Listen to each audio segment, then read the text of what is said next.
Today we're talking about His Girl Friday, starring Cary Grant as Walter Burns, Rosalind Russell as Hildy Johnson, and Ralph Bellamy as Bruce Baldwin.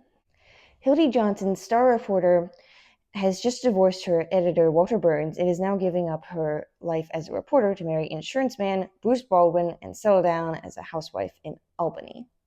But Walter does everything he can to sabotage this. His Girl Friday is an adaptation from the play The Front Page. The Front Page had been made into a film before in 1931 starring Pat O'Brien. But His Girl Friday was unique in the idea of the character of Hildy Johnson as a woman.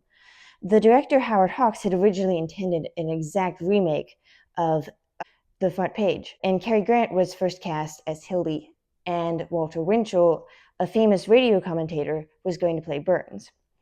But during the auditions, Howard Hawks' secretary read Hildy Johnson's lines, and he liked the way it sounded coming from a woman, and the script was rewritten with Hildy as the ex-wife of Walter Burns, who was now going to be played by Cary Grant. While the choice to cast Grant was immediate, it took some time to cast Hildy Johnson.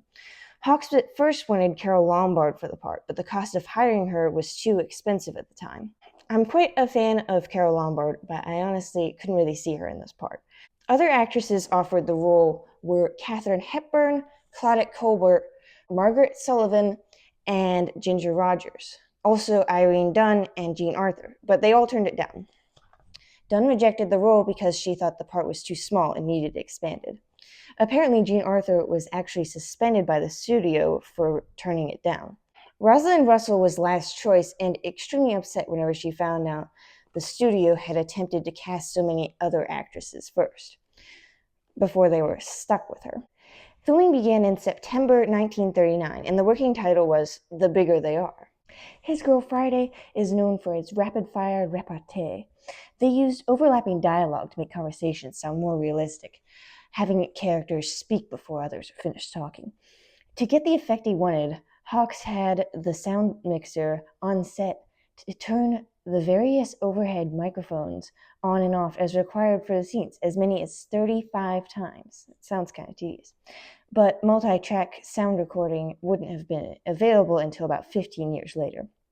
Reportedly, the film was sped up because Hawks had set his mind on breaking the record for the fastest dialogue on screen, which at the time was held by Front Page. He arranged a showing of both films next to each other to prove just how fast his dialogue was. Hawks gave the actors the freedom to improvise some of their lines and actions. Russell took advantage of this because she felt that she didn't have as many good lines as Grant. In her autobiography, Russell says how she hired a ghostwriter to punch up her dialogue. Since Hawks was encouraging ad-libbing, she was able to slip her writer's work into the movie. Only Grant was wise to this tactic and greeted her every morning with, "Whatever you got today?" Cary Grant made several inside remarks. One of my favorites is a scene where he's getting arrested for kidnapping, and he threatens the guy by saying, "The last guy who said that to me was Archie Leach," a week before he slit his own throat. Archie Leach was Grant's birth name.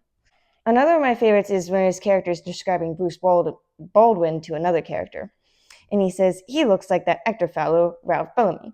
Columbia Studios head Harry Kahn almost had that one removed because he thought it sounded too cheeky, but Hawks insisted on keeping it. His Girl Friday has no music other than the beginning credits and the final fade-out, which was unusual for the time period. Filming was completed 7 days past schedule, and the film's release was rushed by Harry Kahn. A sneak preview was held at that December, followed by a press screening on January 3rd. It was released in theaters January 18th, 1940.